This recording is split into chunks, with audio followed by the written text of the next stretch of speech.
Hola, ¿qué tal? Muy buenas noches, bienvenidos a Noticias 22. Qué gusto iniciar la semana con ustedes. Guamansin, ¿cómo estás? Muy bien, Laura, después de un fin de semana con información para compartir para todos ustedes y una sorpresa aquí en el estudio.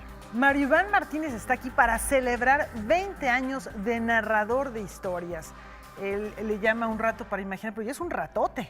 Ya es dos décadas. Un ratote para imaginar y seguir imaginando. Y además nos trae un regalazo, la colección completa de todos los esta discos serie que ha hecho a través de esta serie.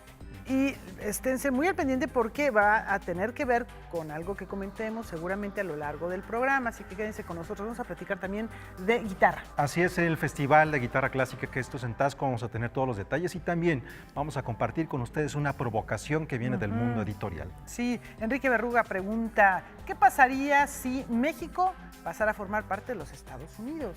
Bueno, pues es ahí una idea como para iniciar un diálogo, una discusión. Todo esto y más aquí en Noticias 22. Comenzamos.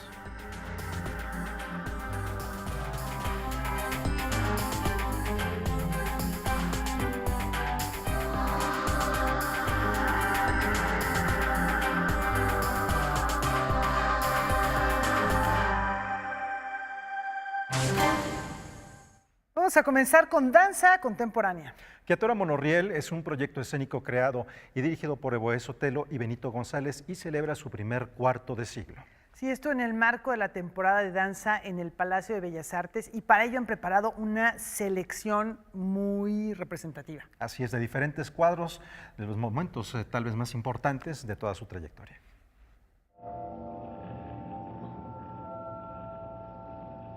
Desde que iniciamos, lo único que hemos ido haciendo es como complejizar, en todo caso, nuestro pensamiento y, curiosamente, haciendo más austeras nuestras propuestas coreográficas. Quiatora Monorriel festeja 25 años de trayectoria en el Palacio de Bellas Artes, con una retrospectiva de su obra dancística. Desde que iniciamos también, nuestro planteamiento siempre fue hacia lo ecléctico. O sea, hemos pasado por coreografías desde muy luminosas hasta extremadamente oscuras. Lo que permite ver este programa es un recuento de todo lo que se ha construido a lo largo de 25 años en términos coreográficos. Entonces empezamos con las primeras obras hechas en 1992, que son justo lúdicas, había como un interés muy fuerte hacia la imagen, entonces el vestuario, la iluminación son muy importantes. Hacia los últimos años las obras se vuelven más... yo siento que son como, sí, más esenciales. Siempre el vestuario es un elemento importante, pero ahora quizá este asunto como de gran producción no se siente tanto. QM Retro se presenta el 24 de julio a las 20 horas en la sala principal del Palacio de Bellas Artes. Noticias 22, Irma Gallo.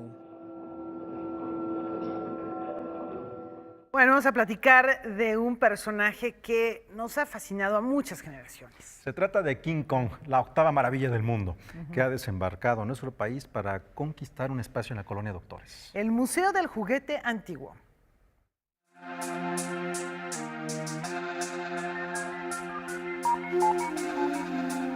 El coleccionista se vuelve un historiador y un arqueólogo del siglo XX, ahora ya del siglo XXI.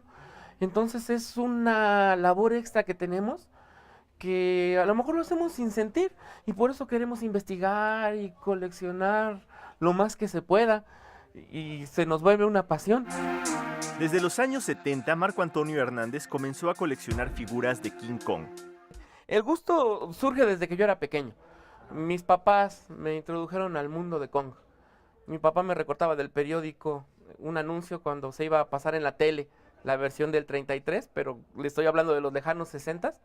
Y yo iba con el recorte a la pileta, lo dejaba en el agua y me encantaba verlo deshacerse. Ese es mi primer acercamiento a Kong.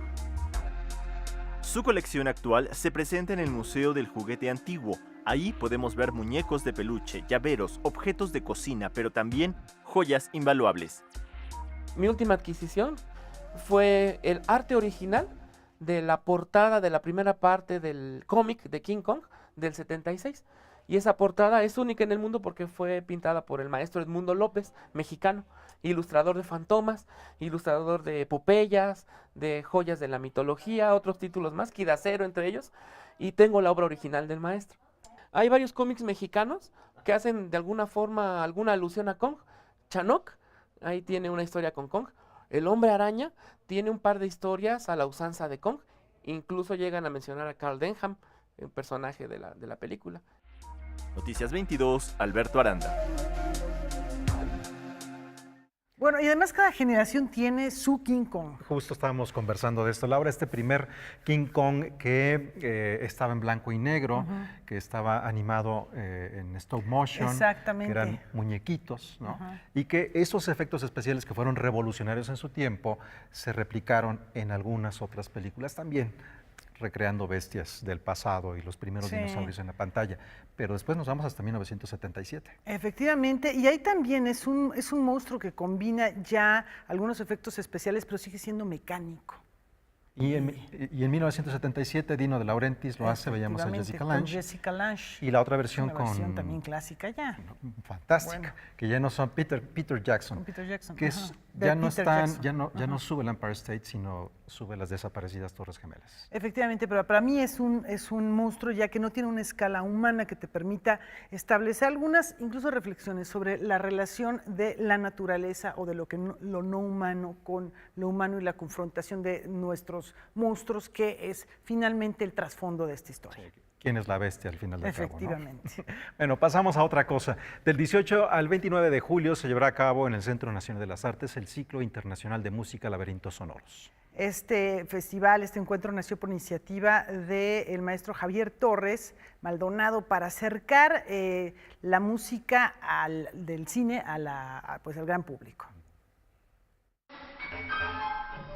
Esta es la segunda edición, este año pues tenemos más eventos, es una idea un poco loca que inició de un curso de composición, es decir, un seminario magistral de composición que hicimos el año pasado.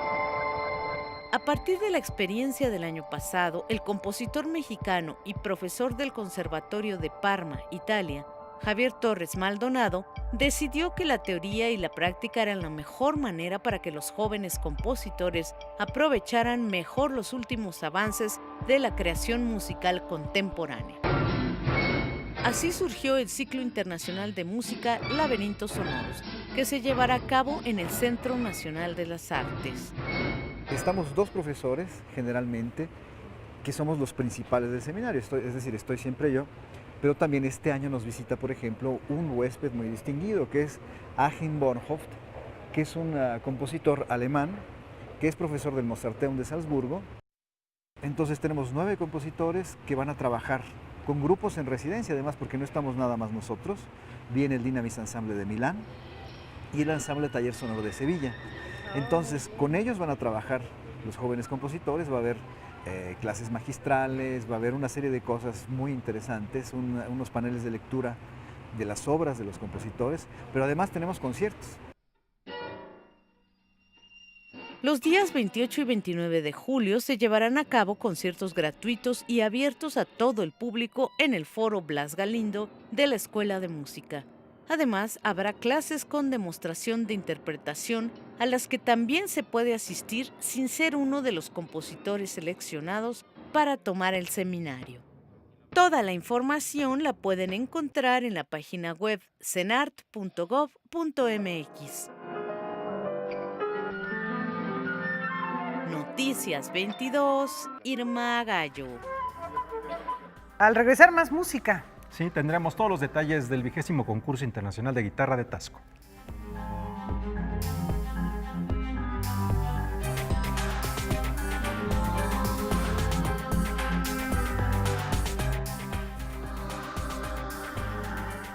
Bueno, ya está todo preparado, como decías, Gomansin, para el Festival de Guitarra que se realiza en Taxco. Así es un festival que también es un concurso y bueno, todos los detalles a continuación. La ciudad guitarrística por excelencia, como calificar a Taxco el compositor mexicano Juan Helguera, ya prepara la 20ª edición del concurso y Festival Internacional de Guitarra, en el que ofrecerán conferencias, talleres y conciertos ejecutantes de este instrumento nacionales e internacionales, como Mauricio Hernández, Gabriel Méndez y Jeffrey McFadden.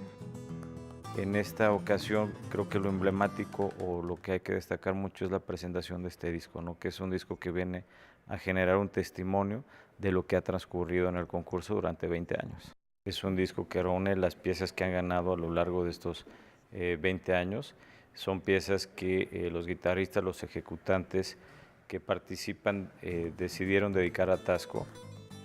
En esta edición, el guitarrista e intérprete de música contemporánea, Gonzalo Salazar, recibirá la guitarra de plata, galardón que entrega el encuentro como reconocimiento a la trayectoria y aportes que los músicos realizan en favor del desarrollo del instrumento de cuerdas. Solamente me resta agradecer a todos este reconocimiento y pues la oportunidad de que la música contemporánea, que es siempre un ámbito difícil de ser reconocido, tenga un espacio y tenga una voz.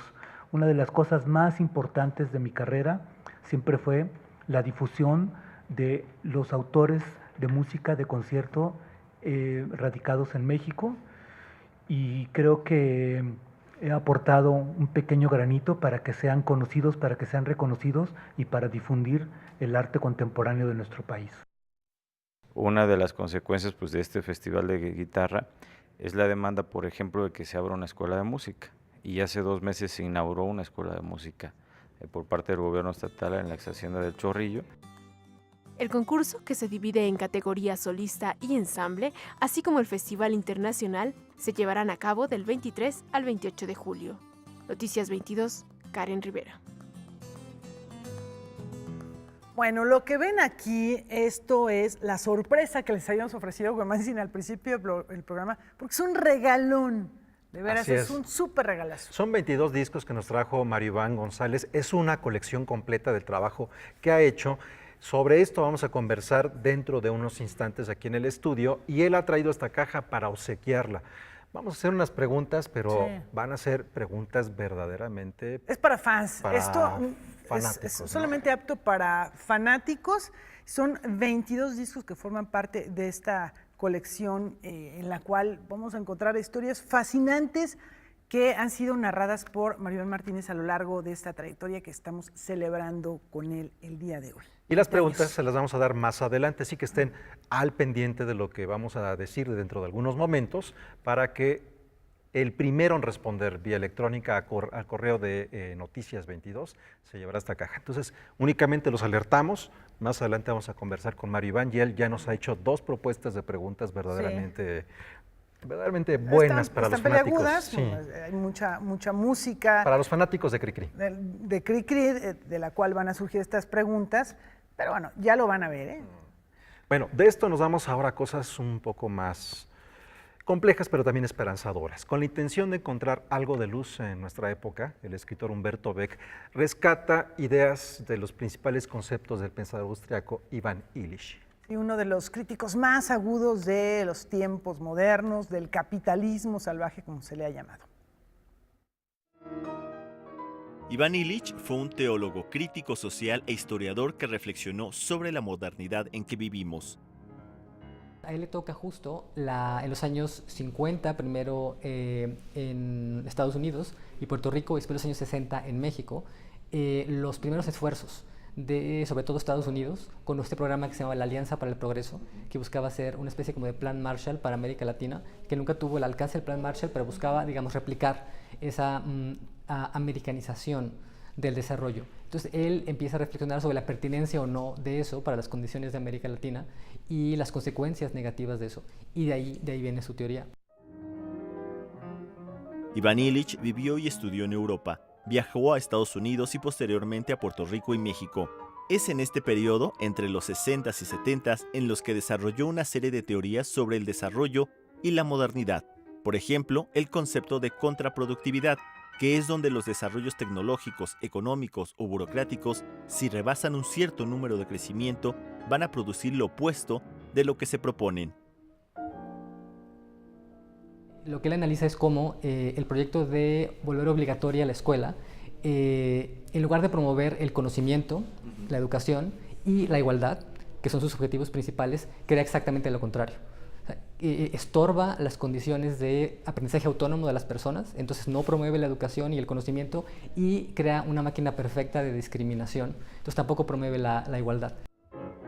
El pensamiento de Iván Illich, visto a partir de nuestra actualidad, es lo que motivó a Humberto Beck a realizar el libro Otra modernidad es posible.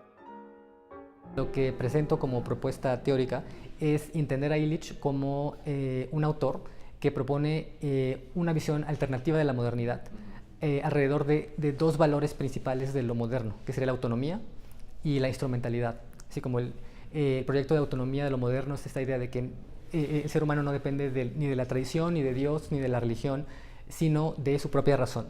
Y la instrumentalidad sería el principio de encontrar el medio más eficiente para alcanzar los fines. Noticias 22, Alberto Aranda. La Galería de Arte Mexicano trae de regreso a la capital el trabajo pictórico de un artista excepcional. Francisco Castro Leñero, quien sigue explorando la capacidad expresiva de las tramas simétricas que han distinguido su producción artística.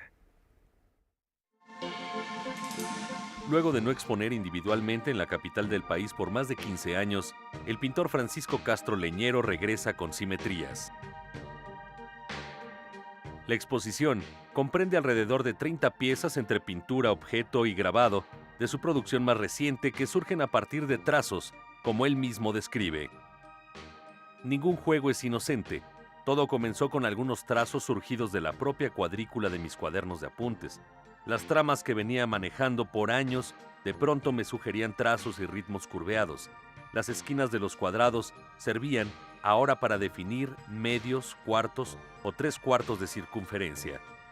Así se fueron creando una serie de variantes formales, sobre todo en pintura, y que con los años han dado origen, entre otras, a las búsquedas que conforman esta exposición, Simetrías. Continúo con problemas simples, complicados, ahora por el uso de los círculos, pero que en esencia mantienen reflexiones elementales. ¿Qué es fondo? ¿Qué es forma? Interferir, desplazar, afirmaciones y negaciones, y siempre en el fondo, la trama como ilusión de orden. La exposición permanecerá abierta al público durante julio del 2017. Con información y texto de Salvador Perches Galván, Noticias 22. Bueno, ahora continuamos con más danza. En el marco de la temporada de danza en el Palacio de Bellas Artes, Alicia Sánchez y su compañía nos proponen una reflexión escénica. Sí, se trata de algo, pues un fenómeno que vivimos cotidianamente, la deshumanización. Un replanteamiento de una coreografía estrenada hace 6 años es lo que la compañía ASIC, el Teatro de Movimiento, presenta en la temporada de danza contemporánea 2017 en el Palacio de Bellas Artes. Último Piso, Loft, aborda el vínculo del ser humano con la tecnología y la representación del cuerpo. Ahora resulta que nos rebasa la tecnología y ya son cosas que ni imaginábamos. Entonces es muy divertido ver cómo esta visión del hombre poshumano, tecnológico, fragmentado por las redes sociales, pues ahora nos ha dado una vuelta a esta obra. Esta obra estaba basada también en la obra de Buñuel, de Luis Buñuel, del Ángel Exterminador.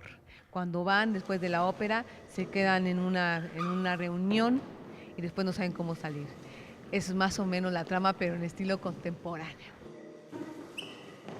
Esta reelaboración de la pieza integra recientes plataformas tecnológicas como el videomapping, lo que le permite la creación virtual de espacios.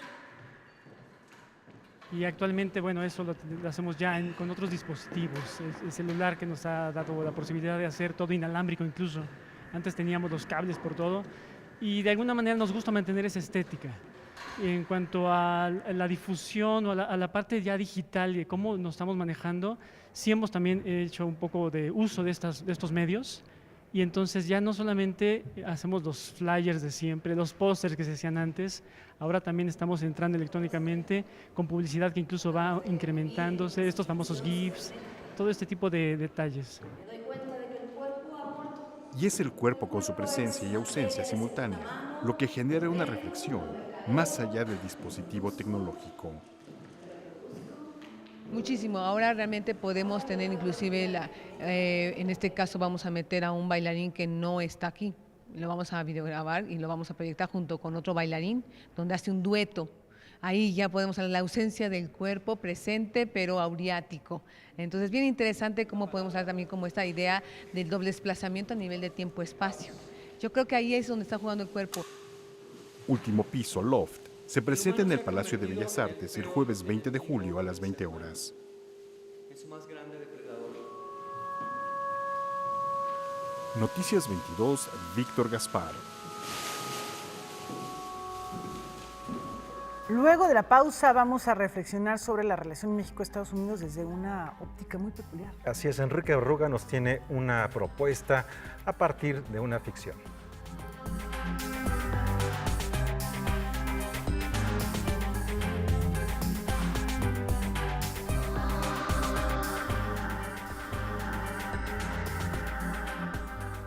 Vamos a hablar ahora de experimentación artística. Así es, esta noche el grupo Asalto Diario tomará el Palacio de Bellas Artes para celebrar 3 décadas de acercar el arte dancístico, pero en lugares no comunes, Laura. Sí, lugares públicos. Vamos a ver de qué se trata.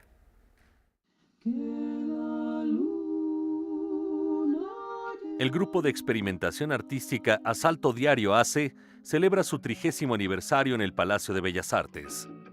Nada más se dice fácil, pero llegar sí es un poco complicado, sobre todo en el campo del arte y en particular de la danza, que es un poco más complejo.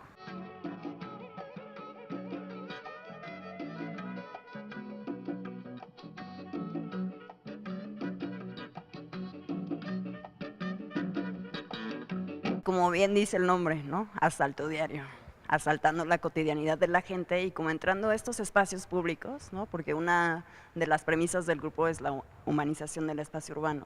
Entonces, al nosotros llegar a bailar a los pasos cebra en lo que se pone el semáforo, o en plazas públicas, o en azoteas, o en las vías del tren, estás como asaltando este tipo de cotidianidad que no se le esperan, ¿no? Y de repente lo que creemos y pretendemos es como que ellos agarren como conciencia, ¿no? Se sensibilicen de acuerdo a los temas que les estamos como proponiendo, o simplemente derribando la cuarta pared.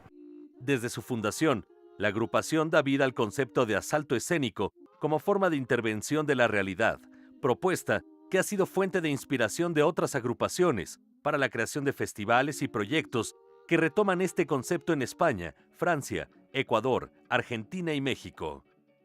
A raíz del sismo del 85, que nosotros nacimos en el 87, pero en el 85 ya trabajábamos en el grupo Contradanza, ahí nos conocimos los tres.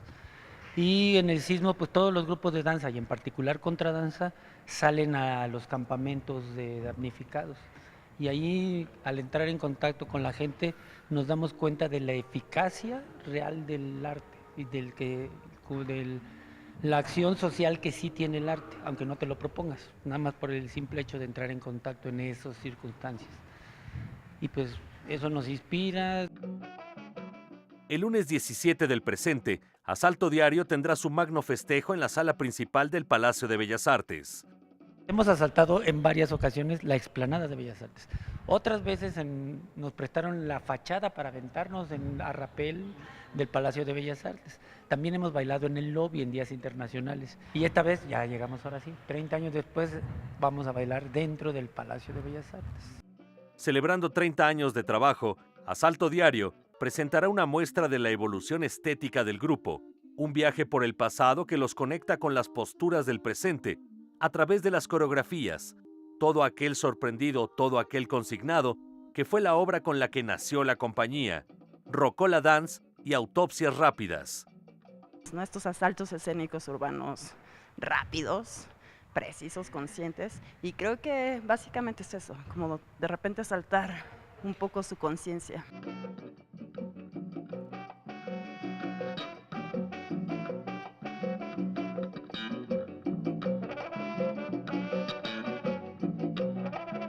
No se la pueden perder, están cordialmente invitados, es el 17 de julio a las 20 horas. Aprovechen las ofertas del 50% de descuento, todavía sigue vigente. Con información y texto de Salvador Perches Galván, Óscar Helguera, Noticias 22. Bueno, ahora esta premisa que hemos venido comentando, Huemantzin, que suena bien para plantearnos ¿cómo tendría que ser la relación con los Estados Unidos? Bueno, pues en la provocación de la que les hablábamos al inicio de Noticias 22, Editorial Planeta nos invita a conocer el sueño americano de Enrique Berruga.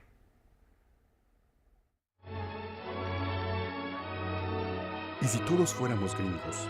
¿Y si México fuera la estrella número 51 en la bandera de los Estados Unidos? Un plan para anexar a México al territorio de los Estados Unidos y convertirse así en una sola nación, que sería la superpotencia del siglo XXI, es la idea que el embajador Enrique Berruga tomó para escribir, con todas las licencias de la ficción, su quinto libro, la novela titulada El American Dream, la primera sátira mexicana en la era Trump.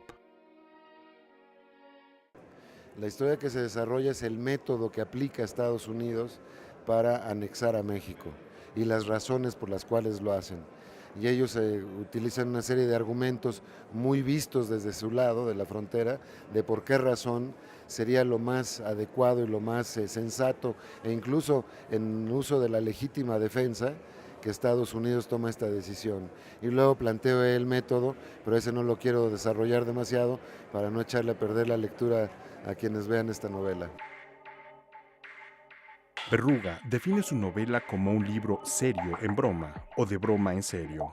Evidentemente, ante la compleja relación histórica entre México y los Estados Unidos, se suma la reciente situación de tensión. Pero el autor aborda con humor esta circunstancia, un humor que puede hacer reír, pero también llorar. El momento en el que estamos atravesando en la relación con Estados Unidos es inédito. Hace muchas décadas que no teníamos una relación de tan alta tensión con los vecinos y es importante que haya este tipo de obras, siento yo. Esta es de ficción, puede haber otras que sean de ensayo, en fin, en la que reflexionemos en qué están pensando del otro lado de la frontera, cómo nos ven, qué les preocupa. Una estatua de la libertad con zarape en la portada funciona a manera de metáfora en esta difícil relación que, sin embargo, es fuerte en el ámbito de reconocimiento mutuo de los pueblos. Yo pienso que en los primeros estos 6 meses de la presidencia Trump han sido muy ilustrativos de la fortaleza que tienen las relaciones entre México y Estados Unidos a nivel de las sociedades. Porque si recordamos, el discurso de la campaña era absolutamente feroz en contra de México. Creíamos que verdaderamente se nos había aparecido el demonio del otro lado de la frontera. Y ahora han pasado unos pocos meses y se nota, digamos, que la fiera va estando cada vez más consciente de la importancia, de la relevancia que tiene esta relación con México. El American Dream, de Enrique Berruga, aparece bajo el sello Planeta. Noticias 22, Víctor Gaspar. Bueno, pues es una idea que hay que plantearnos para poder imaginar, y a partir de la imaginación yo creo que uno puede encontrar quizás soluciones. Y ya que estamos hablando de la relación México-Estados Unidos, el Museo Sumaya ha celebrado el foro Frontera Compartida, Futuro Compartido. Sí, hay expertos, ciudadanos, dialogaron acerca del impacto positivo y negativo que ejerce la migración sobre miles de familias en ambos lados de la frontera. Proponer una futura política de migración laboral entre México y los Estados Unidos fue el tema del foro Shared Border, Shared Future, impulsado por la Fundación México-Estados Unidos y que se llevó a cabo en el Museo Sumaya. La población migratoria ha reducido, es decir, son más el número de mexicanos que regresan de los Estados Unidos a México que el número que va a Estados Unidos. Sin embargo, sigue siendo un promedio de entre 100,000 y 175,000 mexicanos que están yendo a los Estados Unidos en busca de trabajo. De tal forma que el grupo de trabajo en el que participé y que desarrollamos Shared Border, Shared Future busca regular la población migratoria que a futuro estará intentando ir a los Estados Unidos en busca de oportunidades de trabajo. Estimaciones señalan que la migración de mexicanos hacia Estados Unidos rondará las 100,000 personas para 2029. La propuesta presentada busca reducir el grado de vulnerabilidad de los migrantes en rubros como la seguridad social. Bueno, la población migratoria que sale de México hacia los Estados Unidos fundamentalmente va en busca de mejores oportunidades de trabajo y la mayoría de la población migratoria es población no calificada, que es justamente la que se va de forma ilegal y que al hacerlo así es vulnerable y que muere en sus intentos por llegar allá o que una vez llegando allá no tiene cobertura en términos de salud, de servicios de salud y a veces es mal remunerada, no recibe el salario mínimo. Noticias 22, Víctor Gaspar. La Galería Machado Arte Espacio ha convocado a 4 generaciones de artistas. Y estos diferentes artistas, la propuesta que han recibido de esta galería es analizar las posibilidades expresivas que tiene una forma de arte, Laura, o por así decirlo, un género de la pintura. Es todo un género, es toda una corriente, que es el bodegón, que uno dice... El bodegón. Bueno, pues es la comida y todo. Hay muchas otras formas de expresarlo, vean cómo...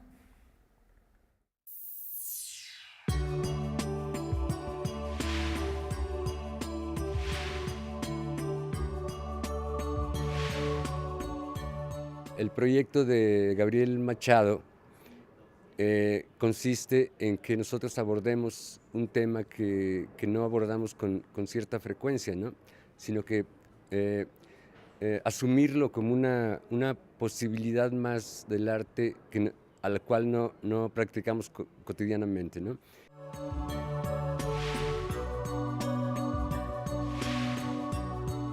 El caso es que la Galería Machado hace tiempo está organizando con mucho entusiasmo esta serie de exposiciones, a veces individuales, a veces de grupo, en esta ocasión con un tema.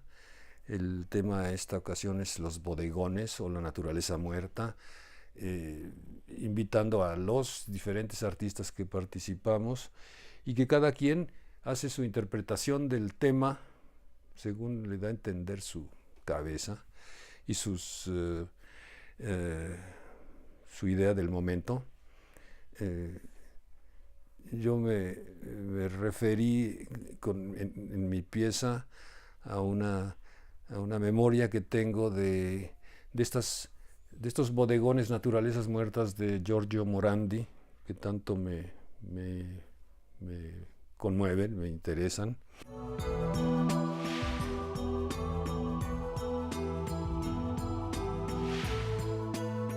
Cada quien da una versión respecto a lo que es el bodegón o la naturaleza muerta. Entonces, esa diversidad de discursos artísticos creo que es muy importante porque nos saca un poco de nuestra cotidianidad, ¿no? Está Gabriel Macotela, Paloma Díaz, Alberto Castro Leñero, René Freire,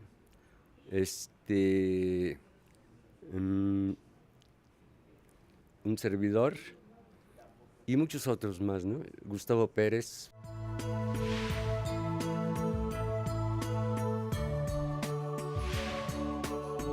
Están invitados todos a la Galería Machado Arte Espacio, aquí en Oklahoma 127, Colonia Nápoles.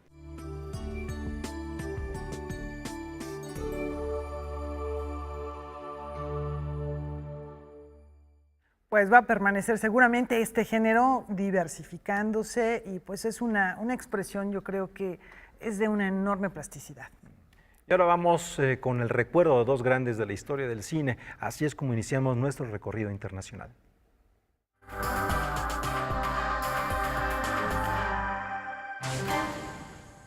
Dos grandes del cine fallecieron este fin de semana, Martin Landau y George A. Romero. El primero obtuvo el Oscar por su actuación como Bela Lugosi en Ed Wood. Era la primera opción para encarnar al señor Spock en Star Trek. Sin embargo, fue Misión Imposible la serie que inmortalizó su carrera. Por su parte, George A. Romero dislocó las convenciones del cine de terror durante la segunda mitad del siglo XX con el filme La Noche de los Muertos Vivientes. El estreno de la cinta fue un parteaguas en el tema de los zombies. El Museo de Historia Natural de Londres instaló un esqueleto de una ballena azul que pesa 4,5 toneladas para reemplazar los restos de Dippy, el apreciado dinosaurio Diplodocus que se embarcará en un viaje por Gran Bretaña. Los huesos de la ballena fueron colgados en la entrada, con la cabeza hacia abajo y la mandíbula boquiabierta, para causar el efecto de que está a punto de comer a los visitantes. El 7 de septiembre, y con el apoyo de la Galería Paul Kasmin de Nueva York, Bosco Sodi instalará Muro, pieza que medirá más de 1.8 metros de alto, más de 9 de largo, y estará compuesto por 1.600 ladrillos que se fabricarán en Oaxaca. El artista, junto con otros compañeros, construirá el muro para que después cualquier visitante que asista al Parque Washington Square pueda desmantelarlo ladrillo por ladrillo. Las primeras muestras de polvo de la Luna fueron traídas en una bolsa especial, la cual forma parte de los artículos de exploración espacial que subastará Sotheby's en Nueva York. Debido a un error de inventario, este es el único artefacto que está en manos privadas y que se espera se venda en $4 millones. La puja se realizará el 20 de julio, que es también el 48 aniversario del primer aterrizaje lunar. Bueno, nos vamos a la pausa, pero antes... Queremos comentarles que esta noche Agencia N22 estrena la primera entrega de una serie dedicada a la Reserva Ecológica del Pedregal de San Ángel. Tiene una enorme riqueza de biodiversidad, de animales, de flora, de fauna, y es un sitio que a veces cuando pensamos en reservas ecológicas en la Ciudad de México, pensamos en Chapultepec, por ejemplo, en el Ajusco, digamos, pero no nos damos cuenta que ahí también hay un valor, además de histórico, además de ser patrimonio cultural de la humanidad. Por ejemplo, toda la zona donde está la UNAM, están vivos completamente estos discos, para que se den cuenta. Y al ratito seguimos platicando de esto, ¿no? Así es, por ejemplo, por darles un guiño, hay una orquídea que solo vive en la Reserva Ecológica del Pedregal. Así que los invitamos con esto que viene a continuación, antes de la pausa, les hacemos un guiño para que sigan. Una probadita para que disfruten, sigan toda esta serie y en un ratito más las preguntas para ganarse este súper paquete. Así es.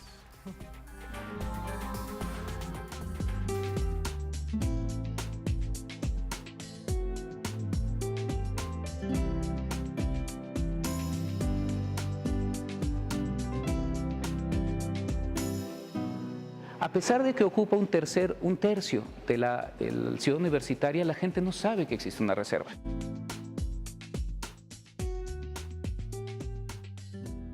Bueno, la REPSA es una reserva que generó la universidad hace más de 34 años a partir de la preocupación de muchos académicos y estudiantes de la Facultad de Ciencias por la conservación de este ecosistema que es un ecosistema bebé.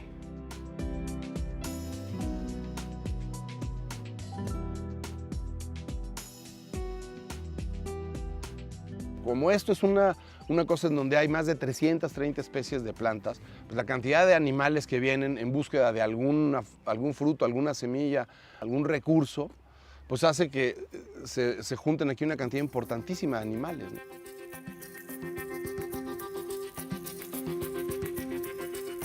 Tomamos estas muestras para ver todas hay enfermedades que se están haciendo monitoreo.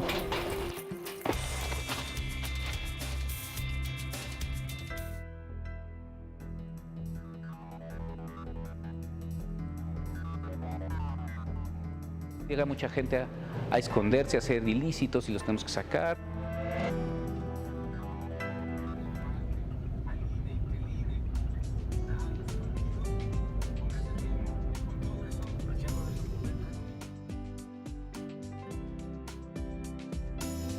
Es muy importante porque no hay muchos ecosistemas bebés en el mundo. Este es de los pocos que tenemos para entender cómo nace un ecosistema.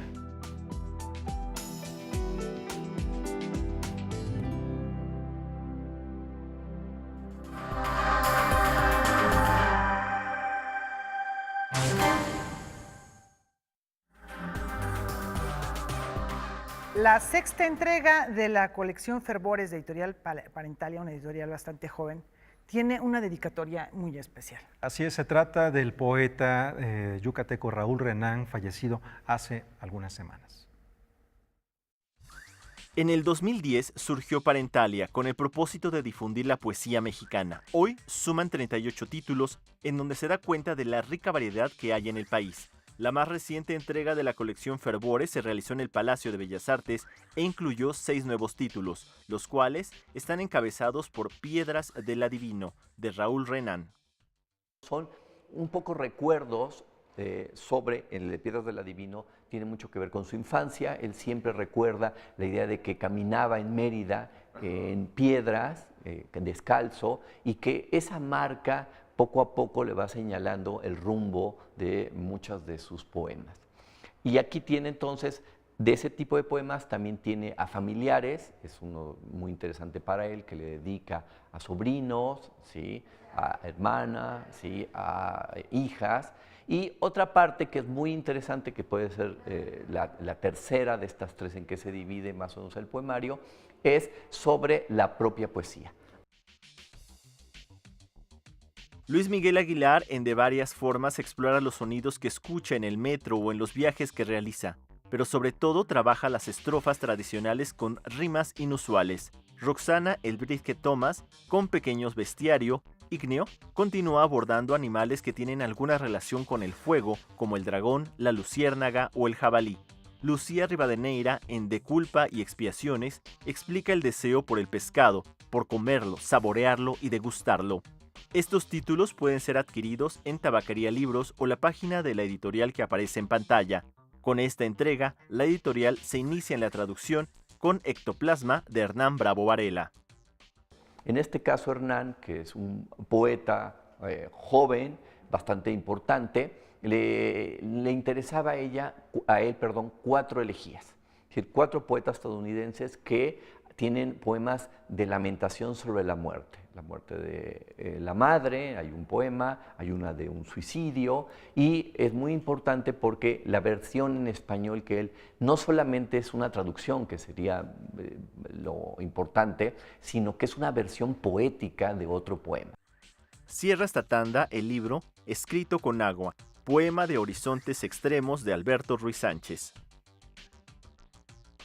Noticias 22, Alberto Aranda. Bueno, aquí estamos con la gratísima compañía de Mario Iván Martínez, quien es actor, diseñador de vestuario, músico, ha estado en cine, en televisión, en radio, en teatro, realizando pues toda la diversidad que uno pueda imaginarse del espectro en cuanto a personajes y en cuanto a tonalidades, a tesituras, a registros. Y uno de tus proyectos cumple 20 años. Así es, en 1997 fui invitado a un programa que propiciara la Secretaría de Educación Pública, la Gran Alianza por la Lectura. ¿Quieres que te lo lea otra vez? Un programa feliz, entrañable, en donde los actores recibíamos un libro y había que ir a contar un cuento a los lugares más disímiles, desde un teatro hasta el patio de una casa. Y de pronto, pues ese programa me brindó la posibilidad de encontrar una empatía con el público infantil. Me escuchaban, yo los escuchaba, había una simbiosis de escuchar y de escucharse. Y aquello que era una lectura, poco a poco comenzó a convertirse en un espectáculo. Ya llevaba algo de música, ya un muñeco, ya un atuendo renacentista. Al percatarme de la necesidad de mantener su atención con todo tipo de herramientas escénicas. Terminó este programa, ¿quieres que te lo lea otra vez? Y afortunadamente me comenzaron a llamar de diversas instancias, ya de manera directa. Comencé a leer más literatura infantil, desde el redescubrimiento de los clásicos, Anderson, Perrault, hasta los contemporáneos como Michael Ende, Roald Dahl, a conocer la obra de María Elena Walsh, de Argentina, Liuba María Evia de Cuba, Gloria Fuertes de España, Héctor Anaya de México, Gilberto Rendón también de México, el trabajo del Grupo Cántaro, etc. Y decidí convertir esto en un gozoso proyecto de vida.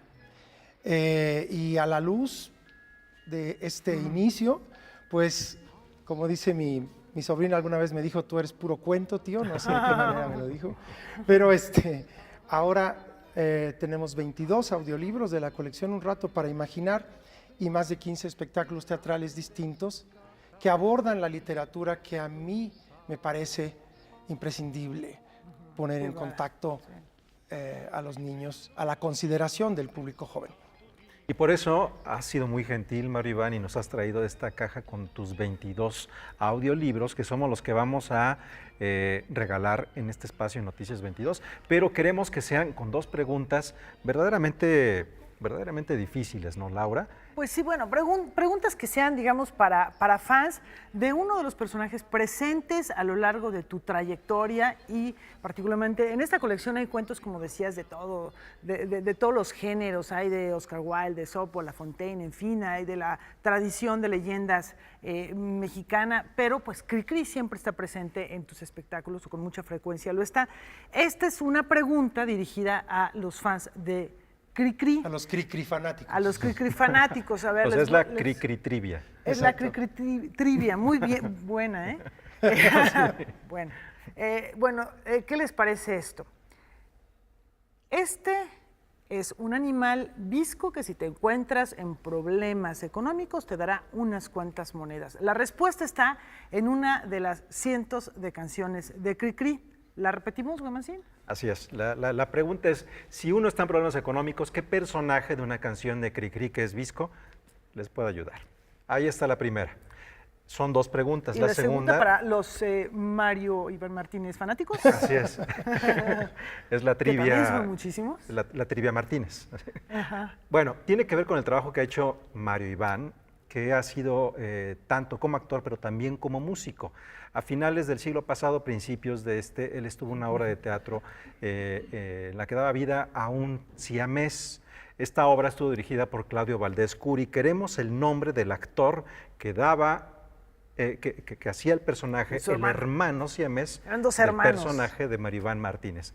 Eso es lo que necesitamos. Acabarán desgarrándose por ahí. Así es, así ropas, es. en fin. Bueno, nos tienen que escribir por correo electrónico, el primero que llegue, ahí tendremos la hora del primer correo que llegue, y es el que se llevará esta caja con 22 audiolibros de Mario Iván Martínez, que conmemora 20 años de trabajo.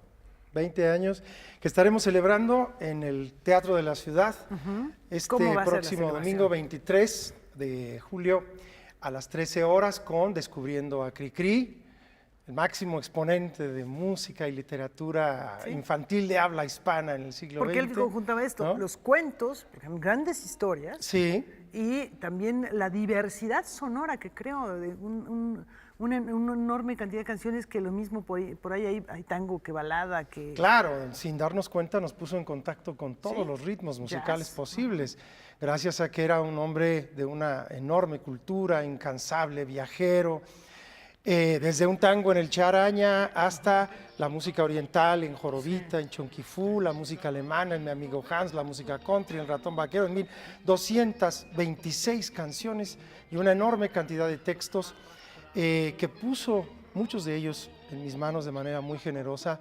Tiburcio Gabilondo Gallegos, hijo y heredero, salvaguarda de la obra de Don Pancho a través de Gabsol, la editora que fundara Don Pancho en vida para proteger los derechos de su obra. Y entonces, pues esto es el 23 de julio y el 30 de julio, en el mismo Teatro de la Ciudad de Esperanza Iris, la música y los cuentos. Redescubrimos a los clásicos, a dos grandes clásicos, Pulgarcito y El Soldadito de Plomo, pero aquí la música será interpretada en vivo por el maestro Alberto Cruz Prieto y por uno de los niños genios, un niño extraordinario, pianista, solista de Torreón, Sergio Vargas Escoruela, quien estuviese conmigo interpretando el papel del pequeño Wolfgang Amadeus Mozart en Bellas Artes. Ellos estarán interpretando a cuatro manos la obra Mamá la Oca de Ravel, que da contexto y forma a Pulgarcito. Y en la segunda parte estará El Soldadito de Plomo, con música de Schumann, Schubert, Mendelssohn, Ravel, con Brian Basantes, un extraordinario joven bailarín mexicano interpretando al Soldadito de Plomo, Miroslava Larisa Millán como la muñequita de la cajita de música, bajo la coreografía del maestro Martín Mendieta y con el apoyo, el espaldarazo de la Academia Mexicana de la Danza. 23 de julio, Cricri, y 30 de julio, 13 horas, Teatro de la Ciudad. 20 años de puro cuento. Nos quedan 2 minutos, Mario Iván, pero quiero recalcar algo que has hecho con este trabajo. Lo mismo has estado en el escenario del Palacio de Bellas Artes, sí, con algunas de estos montajes, pero también has estado en lugares pequeños, en festivales, en explanadas. ¿Cuál es la importancia para ti de permanecer dinámico en diferentes tipos de foros? Una importancia absoluta. y de hecho pues es heredera de este proyecto que se gestara en el 97, esta necesidad de diversificar tu trabajo y de descentralizar tu trabajo, de brindar dignidad y diversidad a la oferta infantil en todos los rubros y en todas las latitudes y con públicos muy, muy diversos y muy misceláneos. Luchar al mismo tiempo porque el adjetivo infantil deje ser sinónimo peyorativo en nuestro país. Tendría que ser al revés. El maestro Leshet Sabatka, quien fuera director del coro de niños de Chalco, tenía una anécdota muy linda que rezaba que cuando un alumno de literatura le pregunta a su maestro, maestro, dígame, ¿cómo debo de escribir para niños? El maestro le contesta, como para adultos, pero mejor. Y si tú, por ejemplo, en un país desarrollado quieres poner a consideración del público más relevante alguna propuesta, antes que esto se permita, tu trabajo deberá ser evaluado. Deberá someterse al riguroso escrutinio de pedagogos, de representantes del gobierno, para evaluar la pertinencia de que tu trabajo sea puesto a consideración del público más importante. Y sin embargo, en México tenemos todavía que seguir luchando con... ¿Qué está haciendo Sutano? Pues ahorita no mucho, teatrito infantil.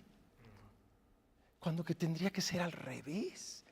Está haciendo teatro infantil, lo más depurado, lo más concienzudamente preparado para tener futuras generaciones de ávidos seguidores de teatro, de música, de la danza, ¿no? Bueno, pues tú ya has hecho una labor importantísima y seguramente va a crecer esta colección en los próximos años y tendremos otro paquete así regalando en un aniversario. Por eso decimos que son los primeros 22. Los primeros 22 discos son 20 años, felicidades. Y yo creo que vamos a despedirnos invitando a la gente para que no se pierda estas dos presentaciones estelares, el 23 y el 30, ya a unos cuantos días para que aparten sus lugares. Vamos a ver un fragmento de un espectáculo probadita de los Maribel. diversos espectáculos que tiene Maribel Martínez. Muy buenas noches, enhorabuena, nos despedimos. Muchas gracias.